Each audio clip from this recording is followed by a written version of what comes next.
ಮಂಗಳೂರು ನಗರ ಪೊಲೀಸರು ನಡೆಸಿದ ಕಾರ್ಯಾಚರಣೆಯಲ್ಲಿ ಅಕ್ರಮವಾಗಿ ನೆಲೆಸಿದ್ದ ಒಮನ್ ಪ್ರಜೆ ಹಾಗೂ ಹಿಮಾಚಲ ಪ್ರದೇಶದ ಯುವಕರಿಬ್ಬರನ್ನ ಡ್ರಗ್ಸ್ನೊಂದಿಗೆ ಬಂಧಿಸಲಾಗಿದೆ. ಸುದ್ದಿಗಾರರಿಗೆ ಮಾಹಿತಿ ನೀಡಿದ ನಗರ ಪೊಲೀಸ್ ಕಮಿಷನರ್ ಶಶಿಕುಮಾರ್, ಬಂಧಿತ ಒಮನ್ ಪ್ರಜೆ ಅಹಮದ್ ಮುಸಬಾ ಅಲ್ ಮಹಾಮಾನಿ ಹಾಗೂ ಹಿಮಾಚಲ ಪ್ರದೇಶದ ರಾಮ್ ಎಂದು ಗುರುತಿಸಲಾಗಿದೆ.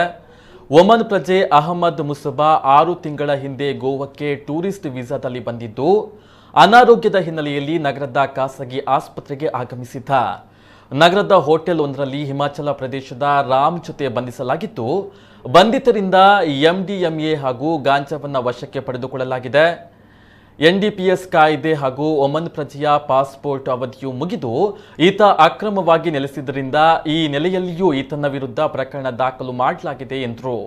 ಬಂಧಿತರಿಂದ 51 ಗ್ರಾಂ ಗಾಂಜಾ ಹಾಗೂ 2 ಗ್ರಾಂನಷ್ಟು ಎಂಡಿಎಂಎ ಪತ್ತೆಯಾಗಿದೆ. ಬಂಧಿತ ಆರೋಪಿಗಳಿಗೆ ಗಾಂಜಾ ಹಾಗೂ ಎಂಡಿಎಂಎ ಹೇಗೆ ಬಂತು ಹಾಗೂ ಗೋವಾದಿಂದ ಡ್ರಗ್ಸ್ ತಂದು ಇಲ್ಲಿ ಸ್ಥಳೀಯವಾಗಿ ಮಾರಾಟ ಮಾಡ್ತಾ ಇದ್ದಾರೆಯೇ ಎಂಬ ಕುರಿತಂತೆಯೂ ತನಿಖೆ ನಡೆಸಲಾಗ್ತಾ ಇದೆ ಎಂದು ಅವರು ತಿಳಿಸಿದ್ದಾರೆ.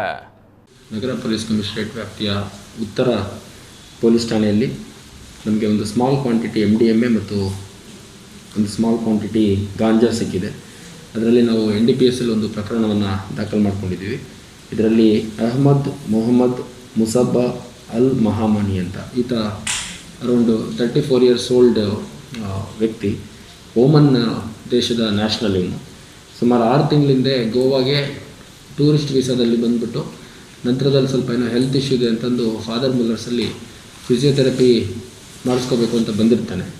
ಈ ಮಧ್ಯದಲ್ಲಿ ಇವನು ಗೋಲ್ಡನ್ ಪ್ಲಾಜಾ ಅನ್ನೋಂಥ ಒಂದು ಹೋಟೆಲಲ್ಲಿ ಇನ್ನೊಬ್ಬ ಹಿಮಾಚಲ ಪ್ರದೇಶದ ರಾಮ್ ಅನ್ನುವಂಥದ್ದು ಸುಮಾರು 22 ವರ್ಷದ ವ್ಯಕ್ತಿ ಜೊತೆಗೆ ಸಿಕ್ಕಿದ್ದಾನೆ. ಬಂಧಿತರಿಂದ ಸ್ವಲ್ಪ MDMA ಮತ್ತು ಗಾಂಜಾವನ್ನು ವಶಪಡಿಸಿಕೊಳ್ಳಲಾಗಿದೆ.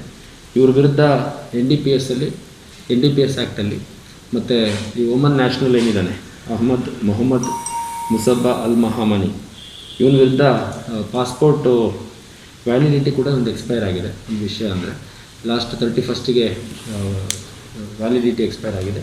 ಹಾಗಾಗಿ ಪಾಸ್ಪೋರ್ಟ್ ಆ್ಯಕ್ಟಲ್ಲಿ ಕೂಡ ನಾವು ಪ್ರಕರಣವನ್ನು ದಾಖಲಿಸ್ಕೊತಾ ಇದ್ದೀವಿ.